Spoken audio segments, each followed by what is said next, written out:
The smell of blood and antiseptic hit differently at 6 in the morning.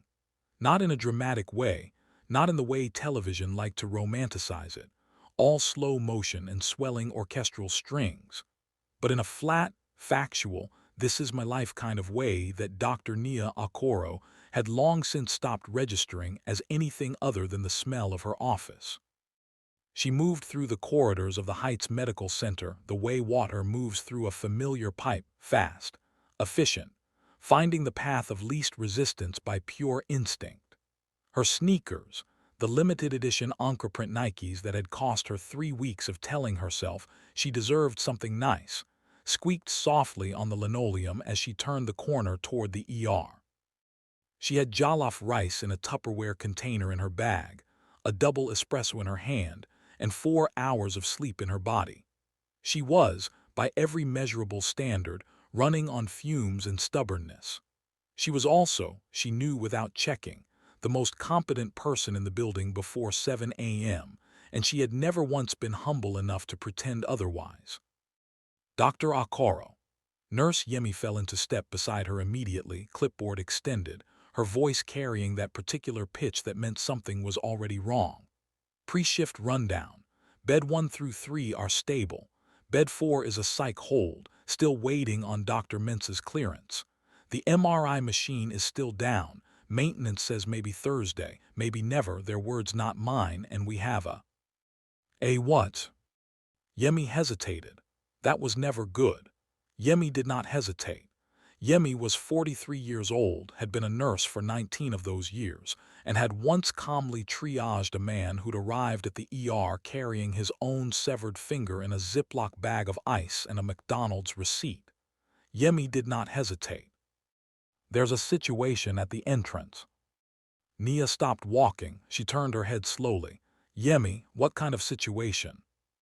The kind that arrived in 3 black SUVs. Outside, the sound of tires on asphalt preceded the commotion by about 4 seconds. Nia heard the screech first, that aggressive, unnecessary screech that people only made when they wanted to be noticed, and then she heard the voices. Multiple voices, rapid fire, overlapping in a language she recognized but did not speak, punctuated by the unmistakable sound of someone attempting to sound calm while very obviously not being calm. She pushed through the ER doors and stopped. There were 7 men.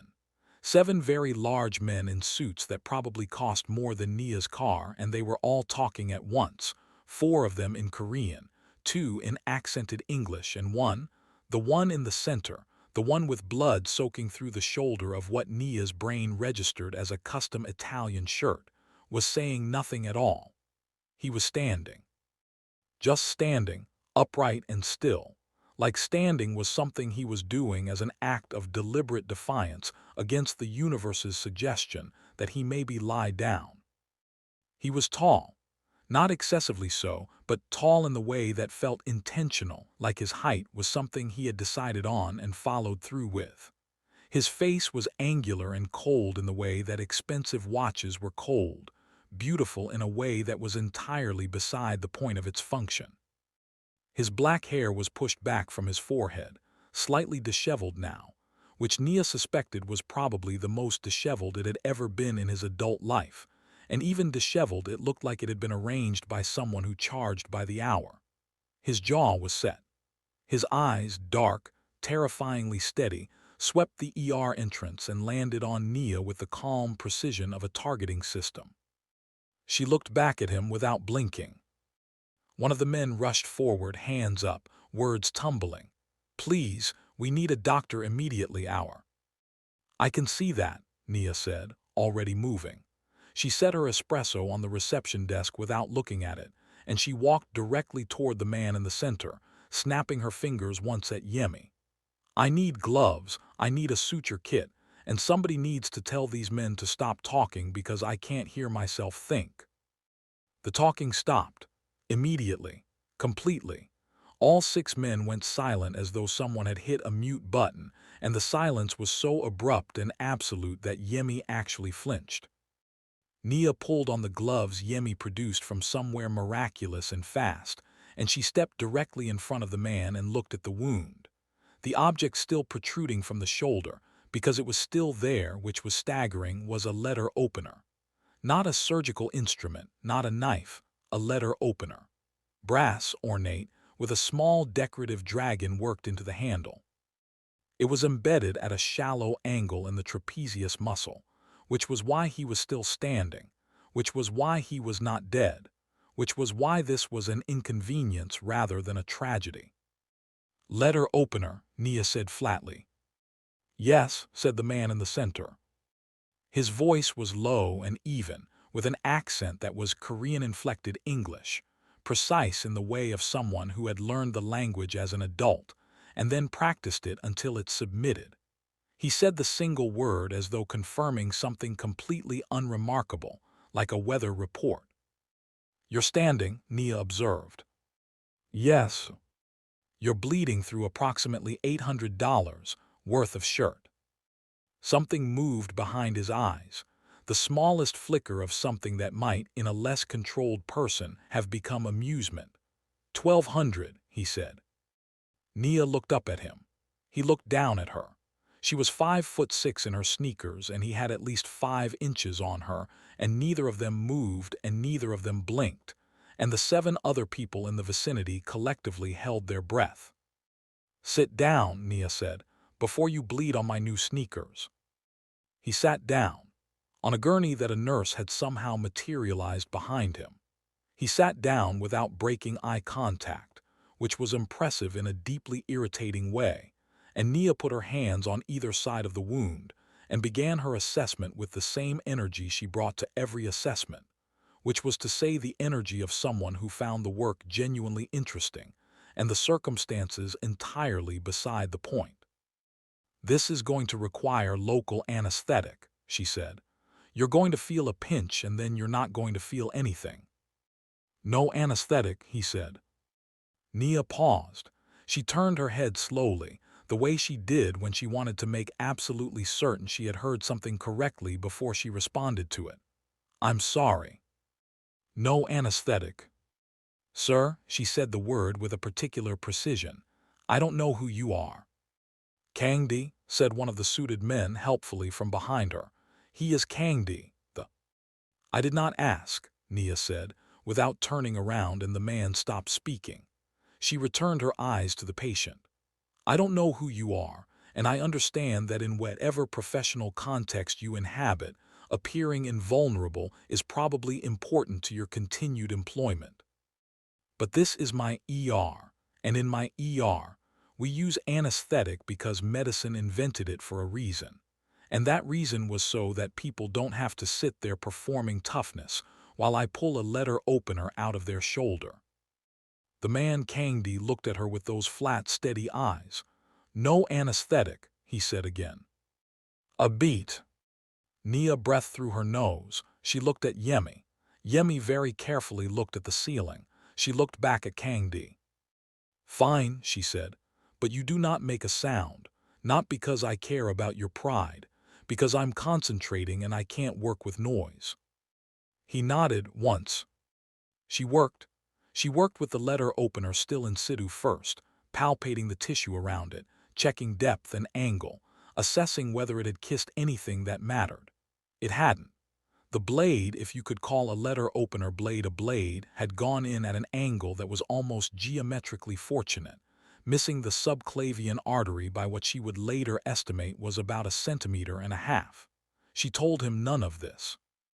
She began to remove it with a controlled, smooth pull, and she felt him go absolutely rigid with the effort of not reacting, every muscle in his body a wall against the pain, and she said, without looking up, "You're an idiot for refusing anesthetic." "Noted," he said through his teeth. "Whoever did this to you with a letter opener is either very angry or very close to you. Because that is not a weapon of premeditation. That's a weapon of opportunity, which means this was personal." Silence. "You don't have to confirm it," she said. "I don't actually care. I'm just telling you so you understand that your whole invincible boss thing is not impressing me because I can read a wound, and a wound always tells me the truth." The letter opener was out. She set it aside. Evidence, technically, which was a problem for later, and she moved immediately into irrigation and debridement with the calm efficiency of someone who had done this hundreds of times. She could feel his eyes on the top of her head. She ignored them. "What's your pain level?" she asked. 3, he said. "Liar, what's your actual pain level?" A pause, the briefest one. 7. "Thank you," she irrigated. "Your honesty is appreciated. The letter opener in the shoulder was not." "It was not my choice," he said, "to be stabbed." "No," she agreed, reaching for the suture materials. "I imagine it rarely is."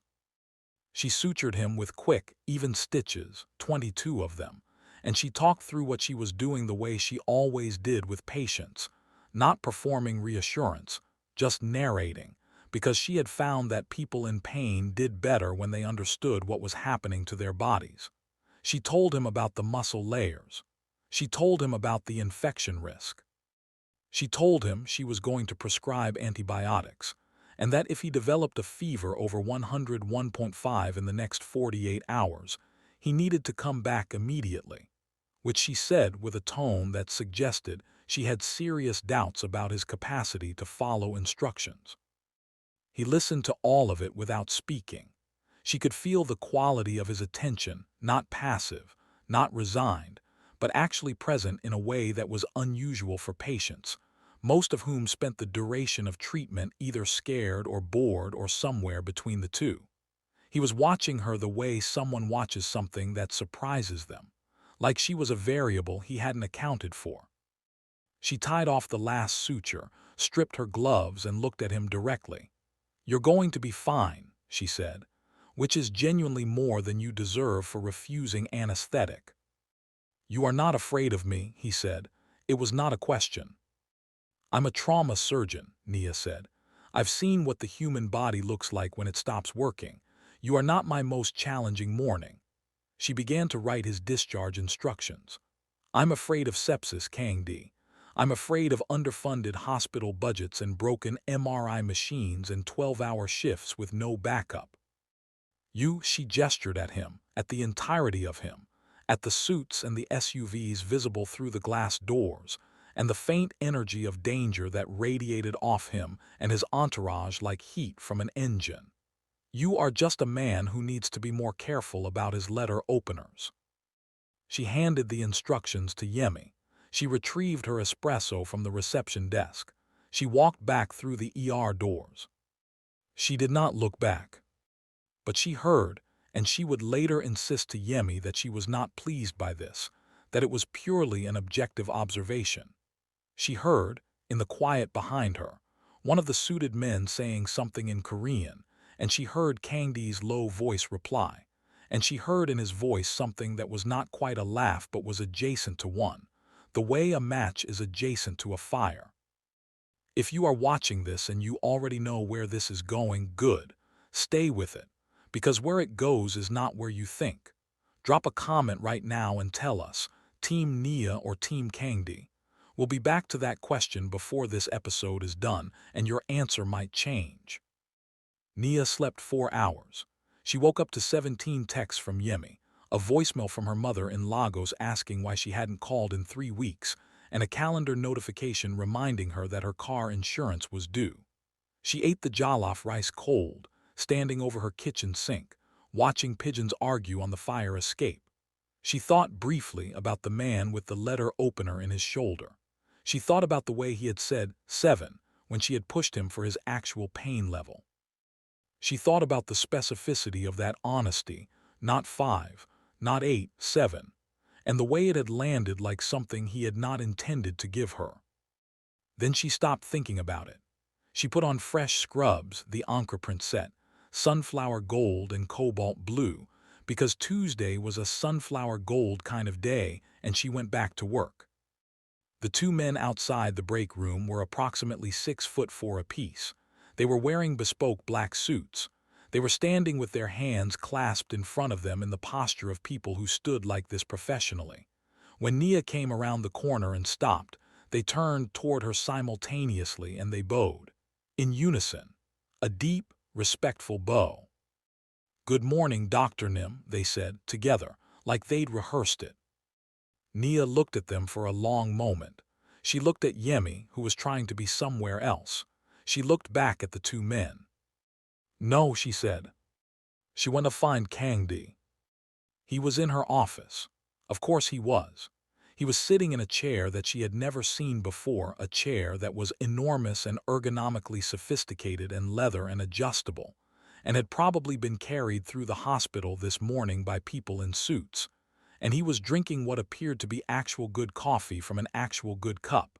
And he looked, despite everything, like a man who was completely at home. Her old chair was gone. She had no idea where it was. Her old chair had been fine. It had been a perfectly adequate chair. It had not needed to be replaced by this monument to corporate excess. "That's my office," Nia said. "It is," Kangdi agreed pleasantly. His shoulder was immobilized in the sling she had put on him. He was wearing a different shirt, equally expensive, clearly not from a hospital gift shop, which meant someone had brought it to him, which meant he had been here long enough to require a change of shirt. "Good morning, Dr. Okoro." "You cannot be here." "I am already here." "That sentence," Nia said, stepping into the office and closing the door behind her with a click that she carefully calibrated to be firm without being dramatic, "is not an argument. It is an observation." She crossed her arms. She looked at him. He looked at her with those same dark, steady eyes, and he looked the way he had looked in the ER, not defiant, not amused, not performing confidence, but genuinely, actually calm in a way that was different from the performed calm she usually encountered in men like this. She did not know yet what that difference meant. She filed it away. "The chair," she said. He glanced at it, then back at her. "Your previous chair had inadequate lumbar support. Surgeons spend significant portions of their administrative time seated. Poor lumbar support leads to chronic lower back pain, which impairs fine motor precision over time. I had a replacement sourced this morning." Nia blinked. "You had a replacement. You had a $5,000 chair sent to my office because of my lumbar spine." "It is 6,000, he said, without apology. "Kangdi." She said his name the way she said a patient's name when she needed them to focus. "There are two men in suits outside my break room. Your people are in the ICU. My men are ensuring the safety of the hospital. This is a medical facility, not a territory. You cannot declare it a protected zone." "I did not declare it a zone," he said. "I implemented a security protocol appropriate to—" "You're scaring the grandmas." The volume of her voice surprised even her. She was not a yeller. She had not yelled since her 3rd year of residency, when a surgical attendant had tried to take credit for her work and she had, in a conference room, corrected him at a volume that had made residents 3 floors up look up from their charts. She pulled the volume back. "Kangdi, there are elderly patients in this hospital. They are sick and they are frightened, and they are in the most vulnerable moments of their lives. And your men are in the hallways in $6,000 suits, looking like the opening of a movie I don't want to be in. Do you understand what I'm telling you?" He was quiet for a moment. He set his coffee cup down on her desk, on a coaster that had not been there yesterday and had presumably been brought with the chair, and he looked at her with an expression that she could not entirely read, which was a new experience. Nia was good at reading people. She was trained in it, sharpened by a decade of reading patients who were scared, and patients who were minimizing, and patients who were lying, and patients who were in more pain than they would admit. Kangdi's face was legible, but in a language she did not yet have the vocabulary for. "The cafeteria," he said, "is also a problem." Nia closed her eyes. "What about the cafeteria?" "The kimchi, it is an insult." "The kimchi." "To kimchi," he clarified. "Not to me personally. I do not take it personally. But whoever is making it has not fermented it correctly. It tastes like sadness and commercial vinegar. My chef is arriving at noon." Nia opened her eyes. She looked at the ceiling. She looked back at him. "You hired a chef," she said, "for the hospital cafeteria." The staff here work extraordinary hours under significant stress, Kangdi said, as though this were simply a fact he was reporting. They should eat well. Also your vending machines. Stop, stop, I'm going to stop you there. She held up one hand. She breathed. She thought about her mother's voice in the voicemail. She thought about the 4 hours of sleep. She thought about the broken MRI machine and the fact that she had 3 patients waiting and the fact that this man, this specific, infuriating, unreasonably put-together man, had had a $6,000 chair carried into her office at what was probably 5 in the morning. You cannot stay here. Dr. Okoro. He said her name the way she said his, with a precision that felt, somehow, like a kind of respect. I do not think you understand what I am trying to. No, you don't understand. She stepped closer. She was aware that stepping closer to him was probably a choice that would read differently than she intended it, but she needed him to hear her, and she needed him to hear that she was serious, and she had never in her life backed up when she was serious. I understand exactly who you are and exactly what you do. I don't need it explained. What I need you to understand is that this hospital is not the world where your rules apply. In here, the only power is the power to heal people. That's it. That's all there is. And you and your suits and your $6,000 chairs and your correctly fermented kimchi, none of that has anything to do with what happens in these rooms. Are we clear? Kangdi looked at her for a long moment. There was that quality again, that quality of genuine attention, the feeling of being actually considered. Clear, he said. Good. She reached past him closer than she strictly needed to be, and picked up the coffee from her desk. She took a sip. It was, objectively, extraordinary coffee. She set it back down with the expression of someone who had not just experienced their coffee standards permanently recalibrated. Get your men out of the ICU. She left. She did not sit in the new chair. She would sit in it the next morning, when no one was watching, and it would be the most comfortable thing she had ever experienced in a professional context, and she would take that information to her grave. Are you still here? Good, because this is where it gets complicated. And if you're new to this channel, this is the moment to subscribe, because we do not do simple here. Not ever. By Wednesday, the Heights Medical Center had been quietly, efficiently, and completely reorganized by people who wore suits and spoke in low voices, and somehow managed to be everywhere at once without anyone quite being able to prove it. The broken MRI machine, the one that maintenance had been promising to fix for 8 weeks, the one that had forced them to send patients across town for imaging, the one that represented approximately $14,000 of delayed diagnostic revenue, was repaired.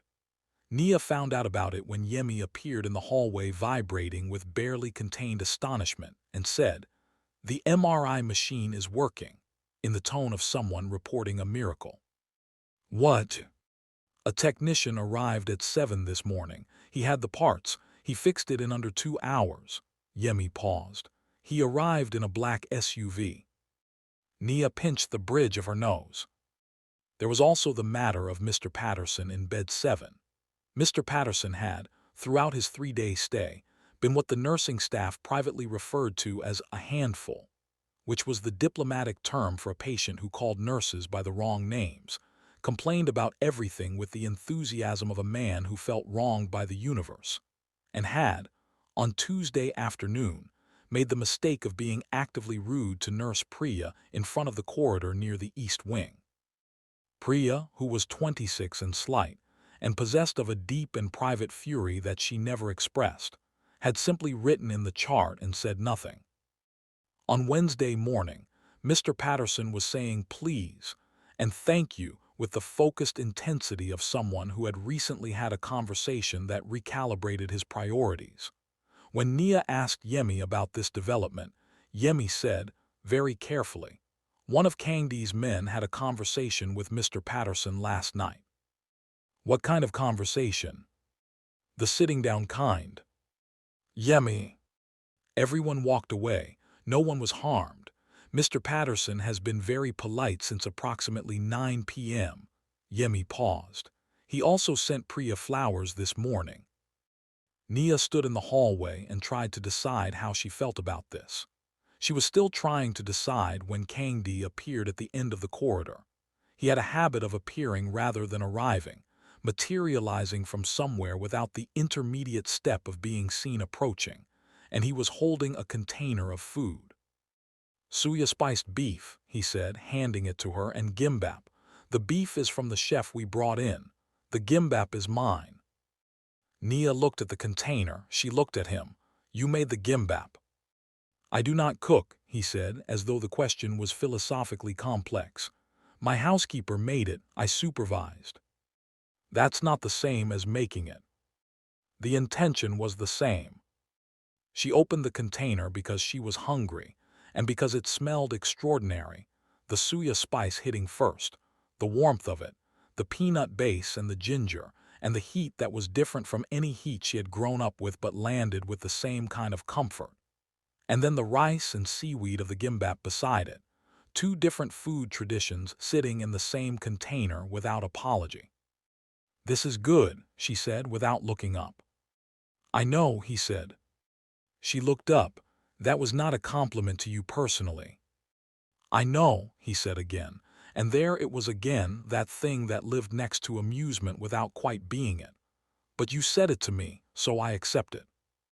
She ate 3 pieces of gimbap standing in the hallway and thought about the fact that she should absolutely not be accepting food from a man whose professional ethics she had active concerns about. She thought about the MRI machine.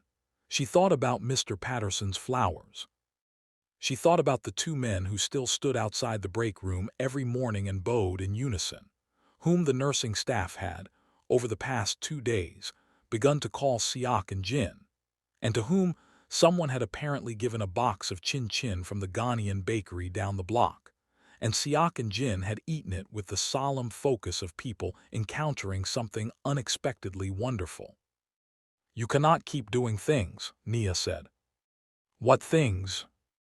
"Any of them, the chair, the MRI machine, the chef, Siak and Jin eating chin-chin outside my break room." Kangdi looked at her with an expression that was patient in the particular way of someone who believes they are right. "You do not have to like it," he said. "You only have to let it help." "That is exactly what I'm not going to do," Nia said. And she walked back into the ER because her pager had just gone off, and the world outside this strange corridor conversation had not stopped its demands simply because she was having one. She left the container of food on the nursing station, and by the time she came back it was empty and Yemi was licking suya spice off her thumb with the expression of someone who had converted a position she had not previously held. The pileup happened at 4:47 p.m. on a Thursday that had already been difficult. It was a 6-car collision on the elevated interchange 2 miles north, the kind of accident that happened when rain hit fast on a road that hadn't been repaved since the last administration, and it brought 11 patients to the heights in 40 minutes, 4 of them critical, 2 of them pediatric, all of them arriving in an overlap of ambulances that turned the ER entrance into something that felt briefly like the edge of a controlled catastrophe. Nia moved into it. This was what she was built for, not the paperwork, not the politics, not the broken machines or the budget meetings or the conversations in corridors with men who bought ergonomic chairs, but this, the controlled chaos of triage, the rapid, binary decision-making, the reading of a body's geography in seconds and understanding what it needed to live. She was on her 3rd critical patient, a woman in her 40s with internal bleeding that was trying to win, and Nia was not going to let it, when she became dimly aware, in the peripheral processing part of her brain that ran concurrent to the surgical focus, that something outside the trauma bay had shifted, that the hallways, which should have been a congestion of gurneys and shouted updates and the organized noise of a hospital at capacity, were running differently, more smoothly. She heard it in the lack of the specific kind of noise that slowed things down, the cluster, the bottleneck, the gurney jam, and she filed it away and kept working. It was only when she came out of the trauma bay at 7:23 p.m., her scrubs carrying the evidence of the last 2.5 hours, that she saw the full picture.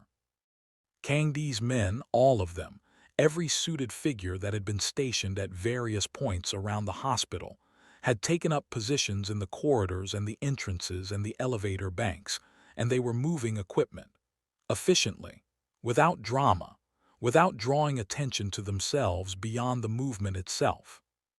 They were shifting gurneys when gurneys needed shifting, holding doors when doors needed holding, carrying supply carts from storage with the quick, quiet purposefulness of people who understood logistics at a professional level. Siak was at the supply station, handing off IV bags with the focus of someone who was actually counting what was running low. Jin was in the hallway near radiology, directing foot traffic with a calm authority that the hospital's own orderlies were, quietly, following. In the middle of it, coordinating it, on the phone in clipped Korean that was clearly directing something happening elsewhere, was Kangdi. He saw her at the same moment she saw him. He ended the call. Nia walked to the scrub room. She needed to wash her hands. She needed to drink water. She needed 3 minutes of something that was an emergency.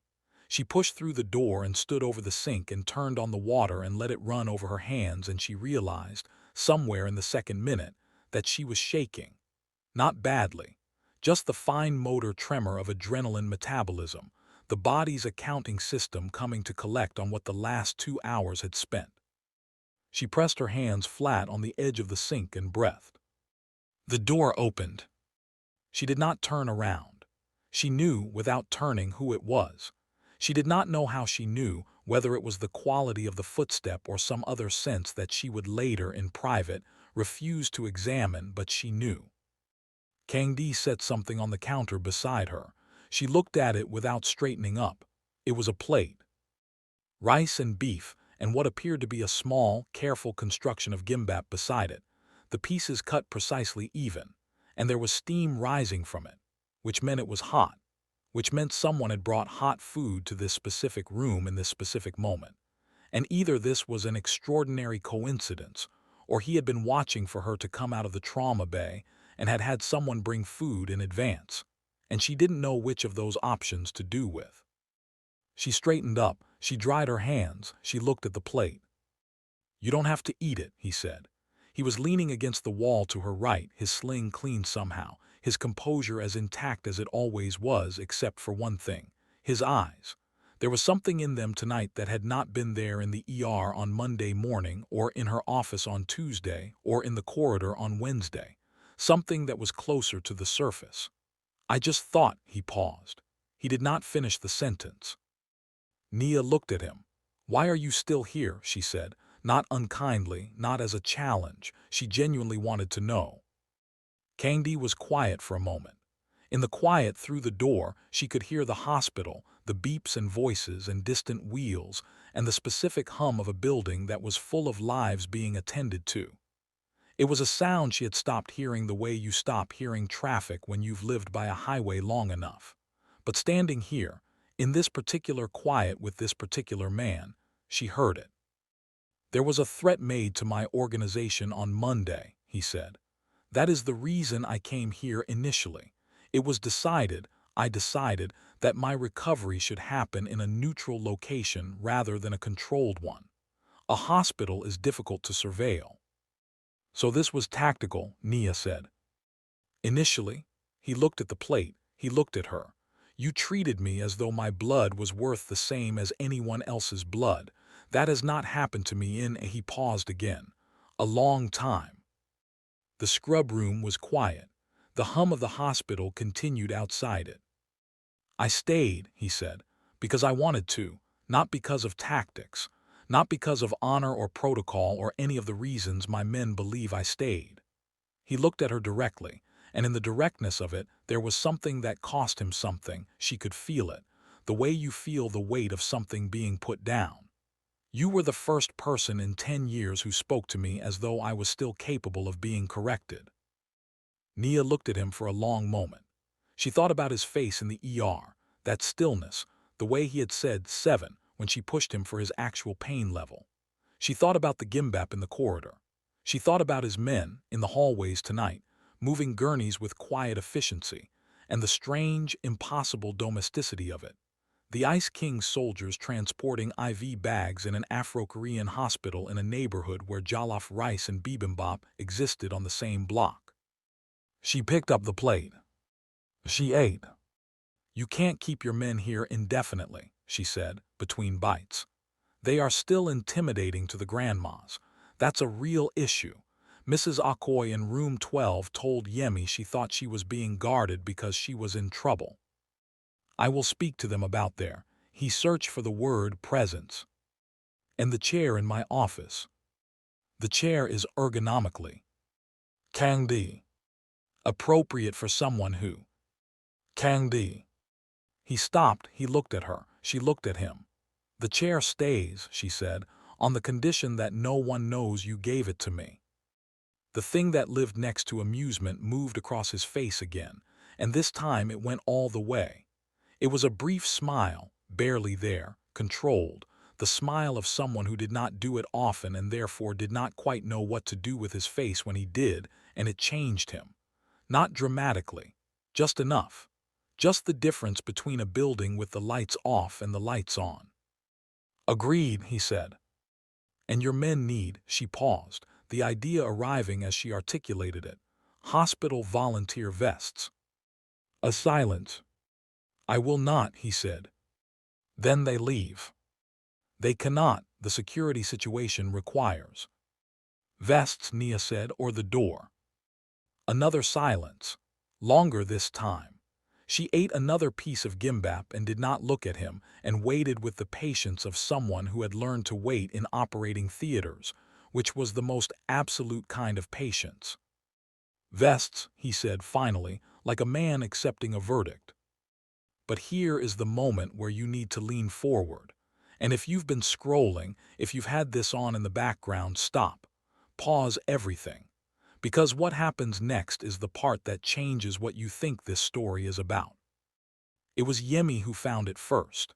She found it on Friday morning in the chart system, buried in the administrative log with the quiet persistence of something that had been placed there intentionally but not prominently.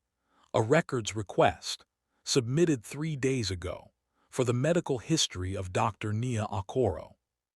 Not a patient, not a random name, her name. Yemi came to her at the nursing station with the look on her face that she had worn the day the Ziploc bag finger man arrived. Not panicked, but past the threshold of her practiced calm, holding information that needed to be handled with both hands. She showed Nia the screen. Nia read it. She read it again. The request had been logged to an administrative account that traced back, through 2 layers of authorization, to the network of entities that managed Kangdi's shipping organization. She knew this because the hospital's IT security had flagged it, late, too late, the way institutional security always flagged things, and included in the report was a secondary note indicating that the same network had accessed 3 other physician files in the previous month. Physicians who had, in each case, subsequently left their positions. Nia set the tablet down on the nursing station. She stood very still. She thought about Monday morning. She thought about the black SUVs and the letter opener and the precise, controlled calm of a man who had sat under her hands without anesthesia and said 7 when she asked him his actual pain level. She thought about the MRI machine, the chair, the chef, the gimbap in the corridor, the scrub room, and the look in his eyes, and what she had, God help her, started to believe was the look of a man who was telling her something true. She thought about the records request. She found him in the hospital garden, a small, underused outdoor space off the second-floor corridor that the hospital had planted with ambition 3 years ago and neglected since. He was there with Siak, standing in the gray morning light, the shoulder sling still in place, Siak saying something in Korean in a low voice that stopped when Nia came through the glass door. Siak looked at her face and stepped back without being asked. Kangdi turned. He read her face in about 1 second. She watched him do it. She watched the small, almost imperceptible adjustment he made when he understood what she was there for. "You requested my medical records," she said. He didn't deny it. That was the thing. He did not move to explain it or deflect it or smooth it over with the facility of someone who lied for professional reasons. He just looked at her, and the looking had a weight to it. "Yes," he said. The single-syllable honesty of it hit her like the first honest word he had said to her in the ER when she had asked his actual pain level. 7. And now, yes, both of them small words, both of them carrying more than they should have. "Why," she said. "Before I involved your hospital, before I came here, I needed to know who you were, whether you could be trusted, whether you were—" He stopped, chose a different word. "Complicated. You ran a background check on me. More thorough than that." Of course it was. She stepped closer, close enough that she had to look up at him, and she let herself be angry because the anger was true and she had earned it, and she was not going to manage it on his behalf. "This is what you do. You go somewhere and you assess, and you decide whether the people there are assets or liabilities, and you acquire what's useful in you." "Nia," he said her name, not Dr. Okoro. Her name for the first time without the title, and it stopped her the way a hand on the shoulder stops you, not by force, just by contact. "I pulled the records before I knew you. I would not do it now." "Why should I believe that?" He was quiet for a long moment. In the garden, a bird said something.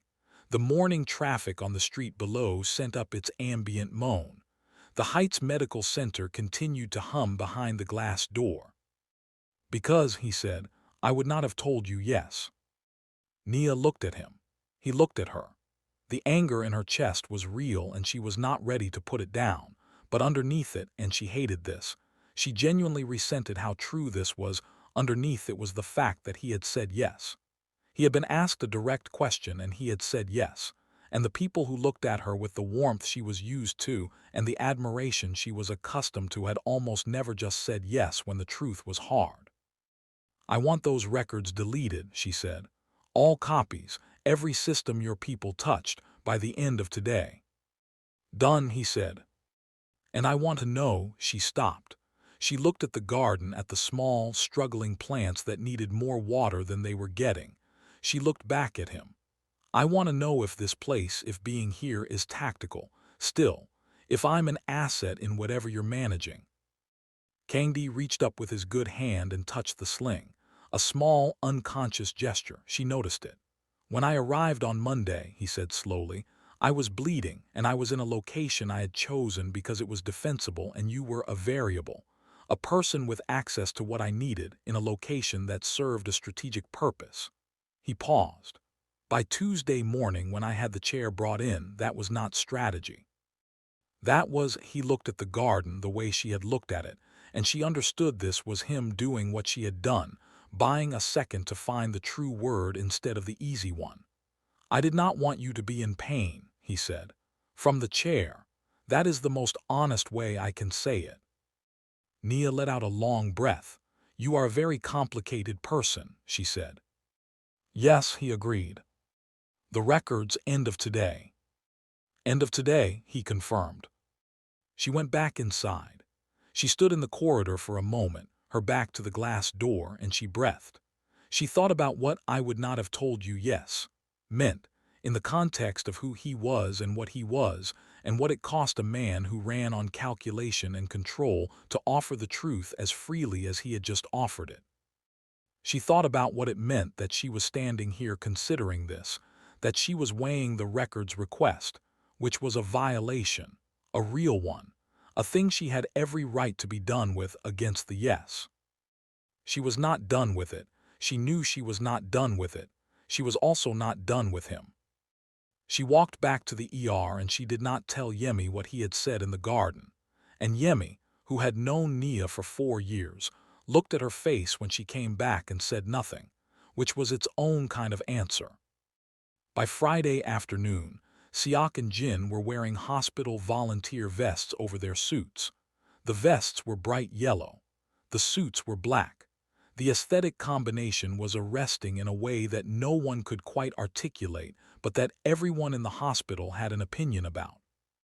A nurse in the pediatric ward had, apparently, asked Siak to take a photo with her niece, who was 6 and currently recovering from an appendectomy, and Siak had obliged with a seriousness that the niece had found deeply impressive.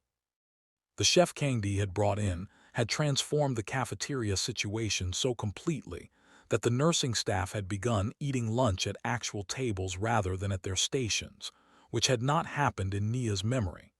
The kimchi was, objectively, correct. Nia ate it and thought about what it meant that something being correct bothered her, and decided not to examine that further. Kangdi had, over the preceding days, migrated from her office to a position that could best be described as a roaming presence. Not in any one place for long enough to constitute occupation, but present throughout the building in a way that was, increasingly, less disruptive. He had a conversation with Mrs. Okoro in room 12 that Nia was not present for, but the outcome of which was that Mrs. Okoro subsequently told Yemi that he was very serious but his eyes are kind, and that he had brought her fried plantain, which was a gesture she appreciated on levels that exceeded explanation. Mrs. Okoro's daughter had come in for visiting hours and found her mother sharing plantain with 2 enormous men in yellow vests and a suit, and had left the hospital in a state that was somewhere between bewilderment and something she would later describe to her friends as oddly heartwarming. The threat that had necessitated Kangdi's original arrival, which Nia understood in outline without detail, the way you understand weather from behind a window, had been resolved. She knew this because on Thursday he had said, "The immediate situation has been addressed," in the tone of a man reporting the completion of an administrative task, and she had nodded and said, "So you can go," and he had looked at her and said, "Yes," and had not gone. She had not asked again. On Saturday morning, the day before he was finally supposed to leave, Nia arrived at the hospital at 5:58 a.m. and found him in the garden again. He had coffee, real coffee, the good kind, and there were 2 cups. She looked at the 2 cups. She looked at him. "Presumptuous," she said. "Accurate," he said, handing her one. She sat on the small concrete bench beside the struggling plants, and he sat beside her close, not touching, close enough that she was aware of the warmth of his presence in the cool morning, and they drank coffee and listened to the hospital wake up around them.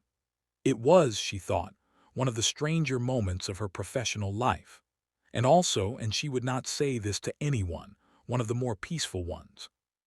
"I will be leaving tomorrow," he said. "I know. I will not," he paused. "I will not simply not be here. That is not what I intend." Nia looked at her coffee. "What do you intend?" "Dinner," he said. "On Sunday I have." "If you say you've cleared the restaurant," she said, "I will put you back in a sling that I have not been medically trained to improve upon." He stopped. He looked at her sideways. She looked back. "I reserved a table," he said carefully. "Good. A private table." Kangdi. "At a private section of the restaurant. You cannot help yourself." "No," he admitted, and the small smile was back.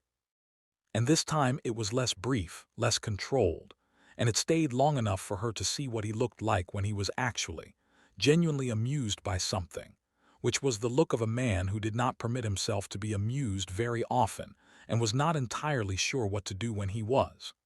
It was, she thought, the most human she had seen him look, and it undid something in her chest in a way she would address later, privately, in her own time. She drank her coffee. She watched the sun come up over the roofline of the building across the street. The hospital hummed. "You're going to have to learn to date normally," she said. "I don't know what that means," he said. "I know," she said. "That's the problem." "Teach me," he said. He said it simply, without the weight of performance, and it was the simplest and most unambiguous thing he had said to her in the week she had known him. It sat in the garden air like the coffee steam. She looked at it. She let it be there. "Maybe," she said. It was not a yes. It was not a no. It was the exact middle place between them, where 2 different worlds had been colliding all week in ways neither of them had planned for, and neither of them, standing in the honest light of early Saturday morning, was prepared to walk away from. At 9:47 a.m. that same Saturday, Nia came out of the ER and walked to the hospital entrance, and through the glass she could see the parking lot. Kangdi was there. He was standing beside an elderly woman with a walker and a headscarf that Nia recognized, Mrs. Ademi, who had been discharged that morning, who had no family able to come and collect her. He was walking at her pace, which was slow, and he was listening to her talk. She could see from the movement of Mrs. Ademi's hands that she was talking animatedly about something. And Kangdi was listening with the quality of attention he gave to everything, real and full and present. And he helped her into the car that Siak had pulled around, and he closed the door. And then he stood in the parking lot in his expensive suit and his yellow volunteer vest, and he watched the car pull away. Then he stood there for a moment, just stood, like he was doing something private that he hadn't expected to do in a parking lot. Nia watched from the window. Her phone buzzed. A text from a number she had not saved but recognized, because she had seen it on the discharge paperwork she had filled out a week ago without thinking. The text said, "Dinner, Sunday, 8 p.m. I will not clear the city block." She looked at the text. She looked at the parking lot. He hadn't moved. He was still standing there in the early morning light in the yellow vest, watching the spot where the car had been. She typed back, "I'll clear my own schedule." She put her phone in her pocket and walked back into her hospital. Behind her, through the glass in the parking lot, Kangdi looked down at his phone. She didn't see what his face did. She didn't need to. The Heights Medical Center hummed and breathed and carried its ordinary daily miracles forward. Jollof rice and gimbap, and Ankara print scrubs and yellow vests over black suits, and the smell of properly fermented kimchi drifting from the cafeteria and siak and gin at the break room door.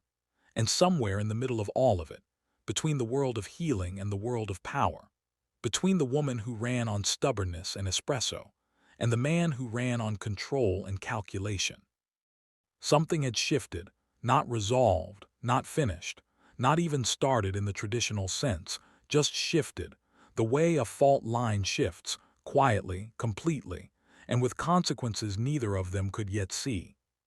She had 4 patients waiting. She put on her gloves and went to work. If you made it here, all the way here, then you already know that you need more of this. Drop in the comments what you think happens next. Does Nia go to dinner? Does Kangdi manage to not clear the entire block? And what about the rival threat that's been handled but maybe not as completely as we've been led to believe? We want to hear your theories. If this story lived in your chest the way it's supposed to, share it with someone who deserves it. Like this video, subscribe to the channel and ring the notification bell, because next week we go further into the Heights and we promise you, the next episode changes everything. The boss in room 4. The Ice King is not done, and neither is Dr. Nia Okoro.